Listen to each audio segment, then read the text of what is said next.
The government needs to add more funding for cancer patients, and this is why. How are you? So you're a cancer patient or a survivor? Survivor. A survivor. Aya, take us through the process of treatment. Okay. Sauti kidogo. Kwa majina Teresia Wanjiro kutoka Kidunguri, cancer survivor ya cervical cancer. Safari ya cancer huwa ni safari ngumu sana. Kwa maana kitabu ufike Kenyatta lazima utumie fare. Kama mimi huwa natoka Kidunguri, kutoka Kidunguri mpaka Kenyatta lazima nitumie fare. Ukifika pale ndio upate daktari. Mwanzo unalipa consultation fee ambao ni 1150, ndio kadi yako sasa ingie kwa kompyuta ndio ufike kule kuona daktari. Ukifika huko ukielezea daktari venye unasikia, naye tena anakutuma kwa daktari mwingine. Tuseme tena unarudishwa room 18. Room 18 tena unalipa another consultation fee. Tena 1150. Anyway, ukitumwa kwa daktari yoyote lazima ulipe consultation fee. Sasa kutoka hapo ukipata daktari, mkiongea na daktari, sasa akuanzishie matibabu.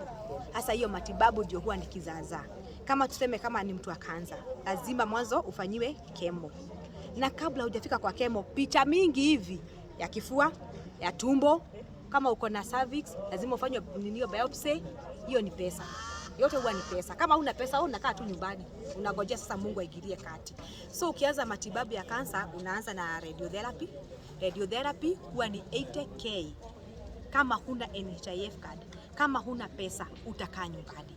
Ukifika hapo waambiwe ni chemo. Zinaandamana sasa ni chemo. Kama mimi nifanywa 5 chemos. Hizo chemo moja ni 8700. Kama huna unarudi nyumbani. Kutoka hapo mtu wa cervical cancer unatumwa ingine inaitwa black therapy ndio imebeba pesa zote. Kama black therapy kama Kenyatta hakuna for now, unatumwa nje. Kama mimi nilitumwa Nairobi Hospital. Nairobi Hospital black moja ni 40k na unafanywa 3. So hizo 3 ni 1120.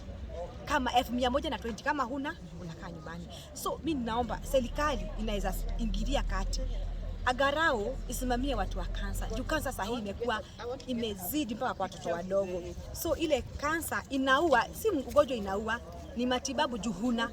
Tena ukifanywa ile matibabu lazima ukule vizuri because ule ugonjwa una drain sana.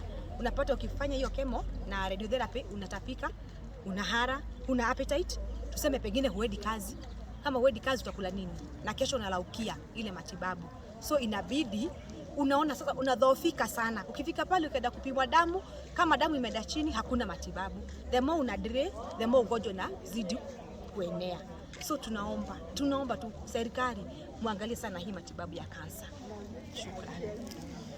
There you have it. So if you're in the government or you know that you can be part of this movement, if you finish this video, also in the link description below, I'm going to highlight how you can be part of this one so we can make a change and save a life.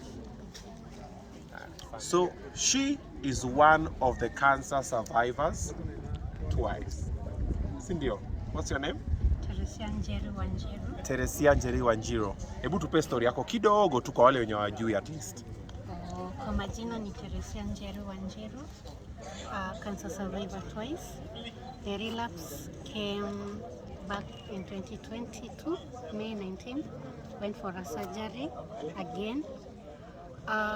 My cancer journey has been difficult, let me say, because they removed my entire jaw, the left side of the maxilla. I have a palatal obturator that I used to talk. I have a metal chip, that is a foreign body, niko na chuma kwa uso. Smiling to me has been difficult to me. And I'm now post-surgery 4 months, and I thank God for the gift of life. I love life. I tell people when you look at me, you see the wonders and the miracles of God. My voice was affected. My eating habits were affected because I have to blend something or I use a liquid form of food. I use the Ensure formulas, and now I'm grateful to God because I've accepted the challenge. In surviving cancer, it is by God's grace. Also, we have this foundation called the Hope Wellness Institute. It has really impacted so many lives, I included, being a member of Lady Hope. family and Lady Hope have really, really supported me financially, physically, mentally. The love that I get from both sides, it is overwhelming. Yeah, thank you.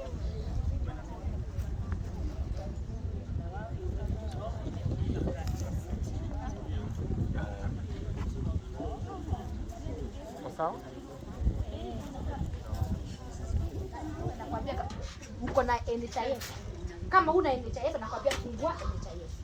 Ana kufungulia yeye. Ili uweze kutembea hii safari isiwe ngumu. Tukifika kule Kenyatta kwambia utafanyiwa chemo na utafanyiwa radiotherapy. Radiotherapy section 25 huwa ni 80k. Kama huna NHIF, si utarudi nyumbani. Watu watachoka na wewe kabisa.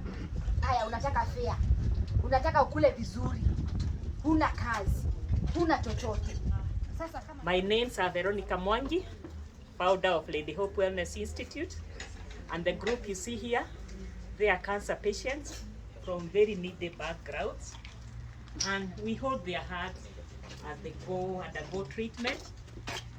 And how we get our members, the people we've helped, the patients we've helped, they go back to the grassroots, they talk to their neighbors, they talk to friends, and if there are any others ailing there, they bring them up for treatment. So we say the part of these patients is to create awareness, because we know with awareness we can fight cancer. The key to cancer fight is awareness, and it starts with you and me. We are a group of about 100 people, but over here I think we are about 60. We have some that are bedridden, we have others that are in the hospital, and they are all part of us. Even the bedridden ones, we work with them up to the last moment. If we have food to share with them, we get volunteers to take the food to them so that they also feel part of us. Our aim is to give as many people hope in the midst of cancer. And we know the cancer journey, as you've heard from Teresia, it's a tough one. But when we work together, it becomes easier. Along the way, we do counseling for them. We have priests from St. Catherine of Siena where we are, and they have sessions of counseling with the patients, ndio wajikubali, so that they can accept their situation, so that they can have the right mindset, so that treatment can go on well. We have their kids who most of them live back at home when they are coming for support group. Right now we have one of our visitors who have arrived. She does mentorship with the kids, because they need to be talked to and told that whatever mom is going through or dad, it's for a duration, and so that we can also follow up on their education to see that they are not kicked out of school. It's a wide project. We also do skills empowerment. We find that when a patient is in pain, they need to engage the mind. We have our 79-year-old here. She's called Shoshoruse. She's the eldest in the project. She came to Lady Hope as a referral from Olkarau. A nurse who knew my work sent her to us. And when she came, she didn't know Nairobi, but she was bold enough to say, I'll go to that Nairobi and I know I'll get treatment. When she got to our facility, we talked to her, we encouraged her, and we told her all will be well. We sent her to Kenyatta, but the doctors were on strike. The famous 100-day strike that went on December 2016 and 2017 January. So from Kenyatta we went to Texas. Then she was told to repeat the biopsy, but there it was very expensive. We went to St. Mary's. The biopsy was repeated, and she was found to be with stage 1 cancer, cervical cancer. And then she was told she'll be given a date for operation. Every time we went, when given a date, they said no chance, no chance. Then we knew that it was some delaying tactics. We moved from there. We went to a doctor in South B, but he was charging us 300,000, which we didn't have. We came from there. We went to Kikuyu Hospital, and it was quite discouraging, because at one point a doctor told her, Shosho, you are past the age of going for operation, so you just go back home and wait. So she came back to me and said, they've said I go back and wait for what? Death, as I continue bleeding. I told her we'll look for more doctors. Then there is a friend of mine at Thika. She referred me to a certain doctor who assessed her and said she would operate on her. She went to Gaishajiro Hospital. She was operated on, and luckily NHIF covered all the bill. After the operation, she recovered a bit and then started going to Texas for radiotherapy. She underwent 30 sessions and she didn't even have any break, because most patients, when they are undergoing radiotherapy, the blood levels go down and they have to break for some time, either to get blood transfusion or blood boosters so that they can go back for treatment.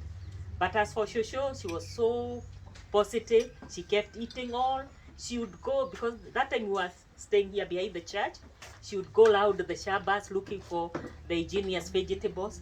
So there is no time her blood level was not good. She finished treatment, and as she underwent the treatment, we asked her what she would do with her hands to keep busy. At first we gave her knitting needles. She's trained, and then later said, when I was a little girl, I used to make baskets.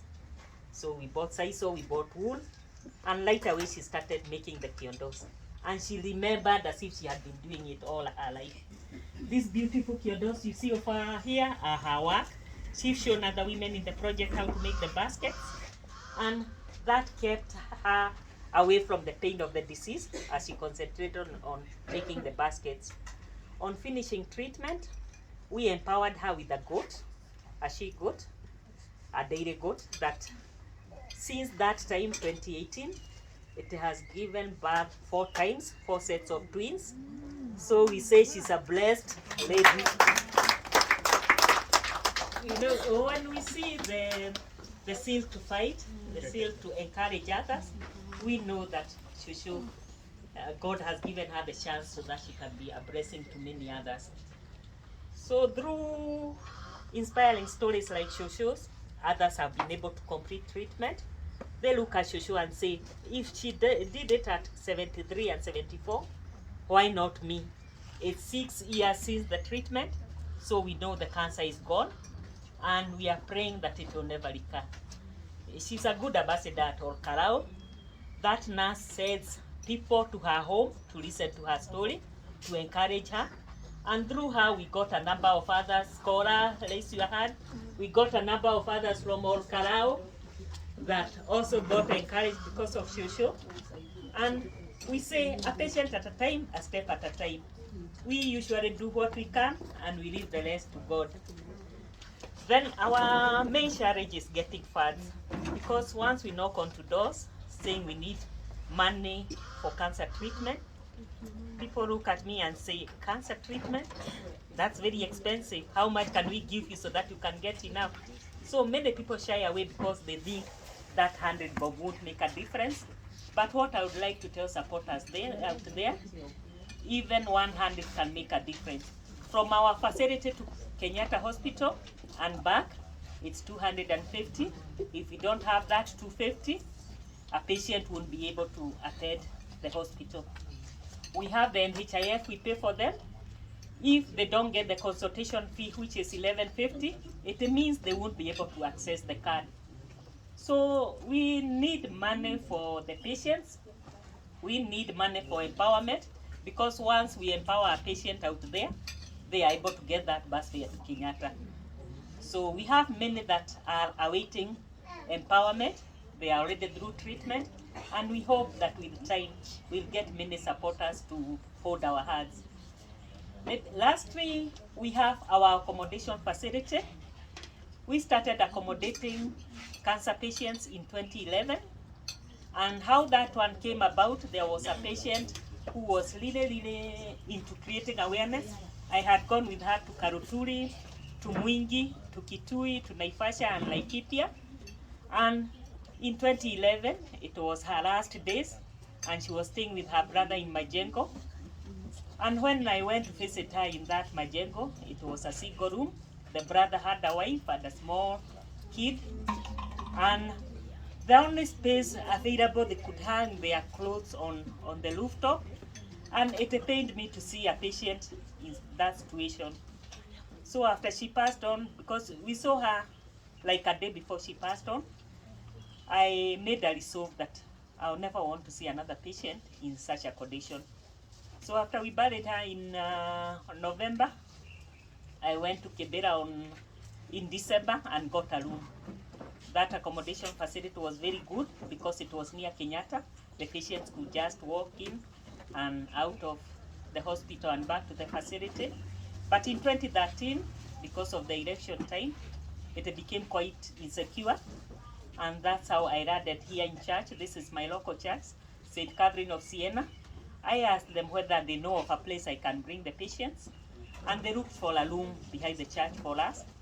And I brought the patients there. We've stayed there for 7 years, up to last year, when the owner of the shamba sold it. Nowadays we are in Mwemuto area, Jadaine. It's a 2-bedroom house. And then we have 2 other rooms for the men. And we feel that we need to put the project together, bringing the men and the women together to stay in one compound, having a vegetable garden, or some place that we can put some empowerment for the patients. So we appeal to supporters out there to help us in buying some land for the cancer project, so that at least those coming from far or coming for appointments, they'll be able to get together and encourage one another in a very comfortable environment. And it will also reduce costs. Like now the cost of learning from one of the homes to the other room, it's still a distance, and we use motorbikes. And the vegetables, if we grow our own, will be at an advantage because the patients need to eat well. Our main fundraiser is a cancer walk, which we hold every January, the last Saturday of January. We've held 8 so far from 2015 to now.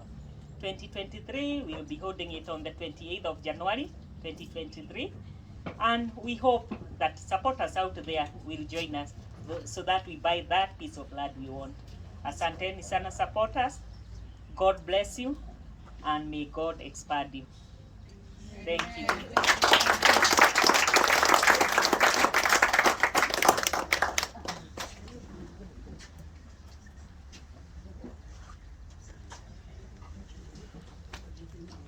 Habari yenu? Habari yenu? Mkiwa na presenter Ali ako huku juu yangu. Ama niseme ako huku juu yenu. Anyway, thank you, and I'm so humbled, and I'm so happy for journeying with me. I shared my first story with presenter Ali. He saw me on TikTok, very shy, going through a lot of shit, rejection, and he decided he will know my story. And since then, I've met so many people through you. And I mentioned about my mom, Veronica Mwangi, and for sure she's my mom. Si tunafanana? Yeah. She's my mom. I'm a cancer survivor twice. And I usually tell people, when you see me, you see God. Ukiniangalia hivi unaona Mungu. Because surviving cancer, it is by God's grace. Na tuko hapa kwa sababu ya Mungu. And thank you so much, ma'am, for having us, loving us, and bringing people to support us. Hiyo upendo ndo inafanya tunapigana. Cancer is very painful, very painful. I'm post surgery 4 months now. I thank God. Wengine mlikuwa mnauliza Teresi yako wapi? Twiza yako wapi? Yes, it came back, and God gave me strength. And thank you, ma'am, for supporting me. It was an emergency. I had to go for surgery. Through you, through friends, here I am. And above all, God. One thing, ma'am, you've forgotten. We sell our t-shirts. And on January 28, 2023, Teresia will be turning 36 that day. Today it is the birthday of Karim. So nimewakaribisha on 28th of 2023. Come support us. The slogan, "No one fights alone." I wrote it back in 2020 at Lady Hope. No one fights alone. So we sell our t-shirts through the walk. We have the forms whereby tunaenda tunachangisha. The 50 bob, the 100, the 20 shillings, it impacts our lives. And that's why Mom says we inspire hope in the face of cancer. When you look at me walking, you can't tell or say that I've encountered the worst in my life. But through God's grace, here I am, I'm strong, and I believe very soon I'll be cancer free. Amen? Amen. Also, I'll give on our updates. I help Mom very much as a volunteer, not that she pays me. I do it willingly with all my heart, because mtu akikusaidia na hauna uwezo, unafanya chenye unaweza pia wewe kufanya nini? Kumsaidia. So welcome. She's one of our mentors. We are young mothers. We have our kids also. I'm a mother of one, a candidate, and a few months ago we had a mentorship seminar for them, for our children. So I'd like to tell you how they have progressed and how we are doing.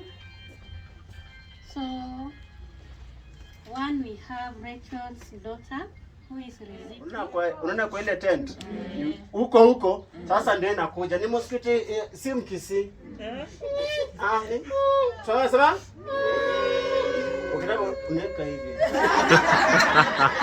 Sema Steven Papa. Mapenzi pesa ni bala. Mapenzi pesa ni kara. Mimi Steven Papa enda napata na kichumba. Namwambia mimi nakupenda. Anasema unanipenda lakini wewe nimeusi sisi. Namwambia wewe nimeupepepepe.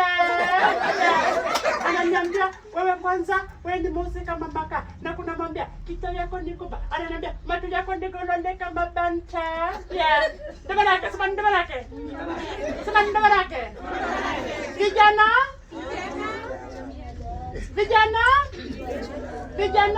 atembea darati. Nasema piga makofi. Vijana atembea darati. Nasema atembea darati. Vijana atembea darati.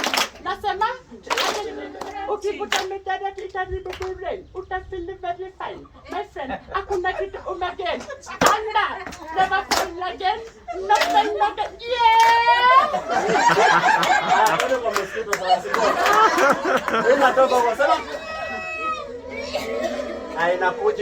Inakuja tuendelee. Inakuja kuuma. Napata jamaa Sprite pale nampita. Aya twende. Inapita kina Treza. Inapita birthday boy. Aya inakuja sasa, inakuja kutuuma sisi, si ndio? Lakini sasa tuweze kubali kutuuma, si ndio? Inakuja Obinna anaangalia namwambia mputo inapita. Presentala namwambia mwana hapana. Inaenda kuutuma niko hapa bado.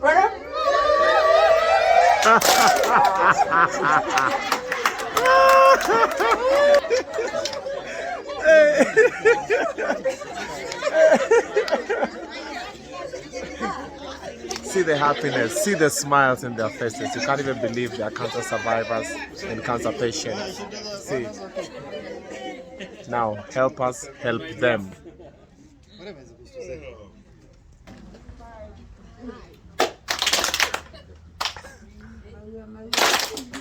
Si tunaombea mvua ya Kenya. Sasa kuna ile mvua ndogo. So tuanze ile ndogo. Ongeza mvua. Makofi kubwa. Ready? Sisi tumekuja tu tusi unajua unaweza alipwa na walimu.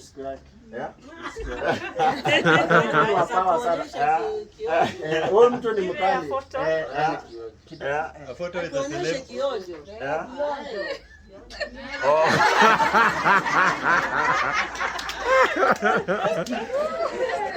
Wanataka kiojo. Habari zenu? Nzuri. Kwanza leo nimeamua tu nitulie cause nimekumbuka mbali sana.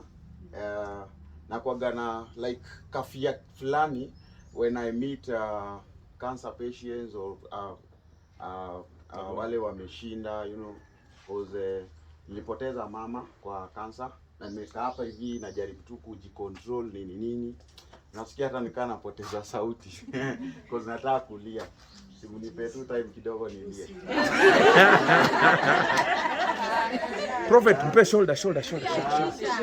Shoulder ya ndume.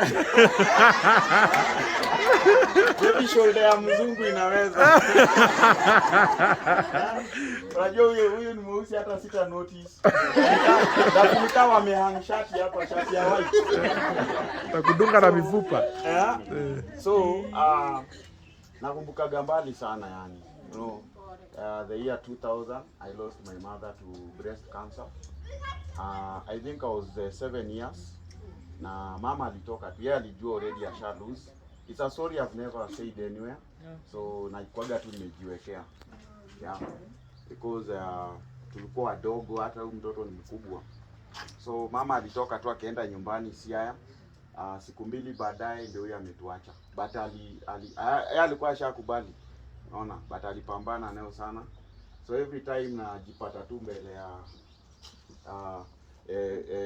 wanaitwa warriors, yeah? Yes. Warriors na wale ambao pia wanapambana.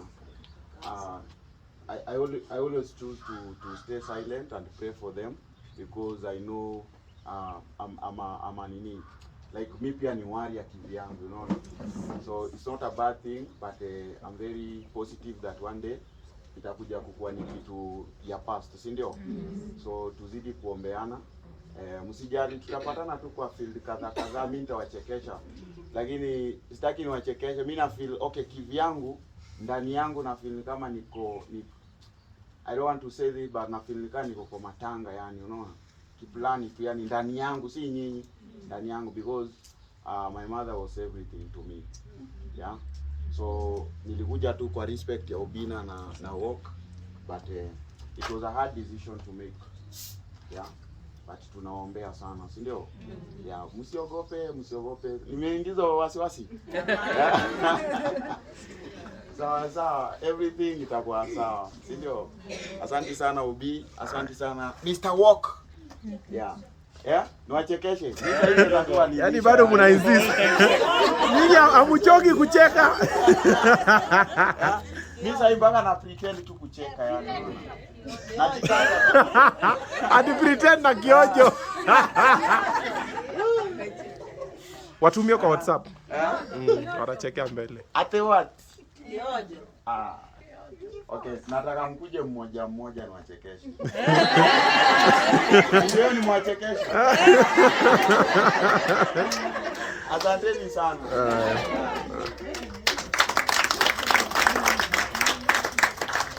Before we close the meeting, I want to say that the food donation you see over here, behind here, it's take-home baskets from Mheshimiwa Wanyonyi.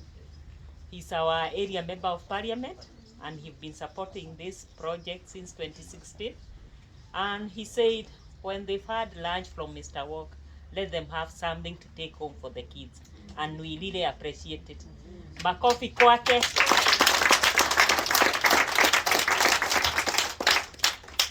So asanteni sana na karibuni tena na tena na tena. Mbarikiwe. Tuibe karibu kamoja, wabarikiwe.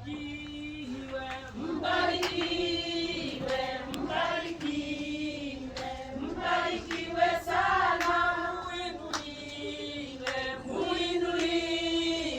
Muinuliwe So they came today, and after eating and having a family fun day, like a fun day event that's organized. So one of the directors for Mr. Walk celebrates his birthday here every year, comes together with the ladies and the gentlemen, the cancer survivors. Then after that one, eating, singing, dancing, having a good time. The area MP, who currently is Team Wanyonyi, decided to donate all this. So when they go back home, at least they go back home with something. Now it's your turn to do something. What are you going to do? Kazi? We are cancer survivors, we are cancer fighters, and we need your support! Support! And of course, this is the lady behind all this. She's been doing all this single-handedly. For how many years now? For 11 years. 11 years.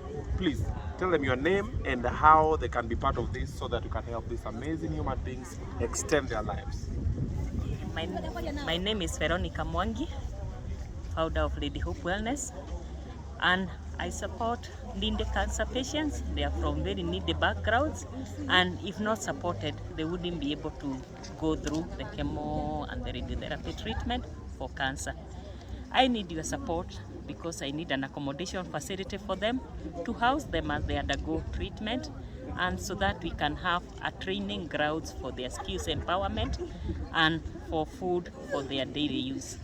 Asanteni. We are also on social media by the same name, Lady Hope Wellness Institute. You can connect with us on Twitter, Facebook, Instagram. We also have our website, Lady Hope Wellness Institute, and we appeal to you to donate through M-Pesa Paybill 651969, and your support will be highly appreciated. Every coin helps. Thank you. There you have it. You can send as little as 50 shillings, 100 shillings, 1,000,000 shillings, whatever you feel to help her continue doing the good work that she's doing.